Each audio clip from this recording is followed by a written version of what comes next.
Tilapia মাছকে কেন জান্নাতি মাছ বলা হয়? আমরা অনেকেই তেলাপিয়া মাছ খেতে পছন্দ করি, আবার অনেকে দেখা যাচ্ছে তেলাপিয়া মাছ খায় না। বিশেষ করে বর্তমানে অনেকেই পুকুরে চাষ করে, মাছ চাষ করে এরপর ওটা বিক্রি করে। এটার মাধ্যমে অনেকে তারা দেখা যাচ্ছে ফরমালিন দেয়, বিভিন্ন ধরনের এমন কিছু ব্যবহার করে যার দ্বারা দ্রুত মাছ বেড়ে যায়। এই মাছগুলো খেলে কিন্তু অনেক ক্ষতি হবে। যেটা আপনার অরিজিনাল যেই মাছটার ভিতরে কোনো ধরনের কেমিক্যাল দেওয়া হয় নাই, এটা যদি আপনি খেতে পারেন আপনার খুব উপকার হবে। এবং এই তেলাপিয়া মাছকে কিন্তু জান্নাতি মাছও বলা হয়।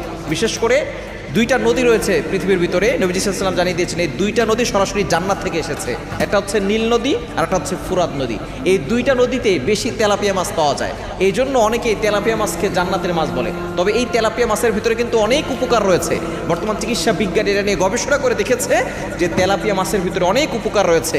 এক নম্বর উপকার হচ্ছে, চিকিৎসা বিজ্ঞান বলছে যদি কোনো নারী কনসেপ্ট না হয়, অর্থাৎ সে যদি দেখা যাচ্ছে তার বাচ্চা কনসেপ্ট হচ্ছে না, সে যদি নিয়মিত তেলাপিয়া মাছ খেতে পারে, তাহলে আল্লাহ পাক রব্বুল আলামিন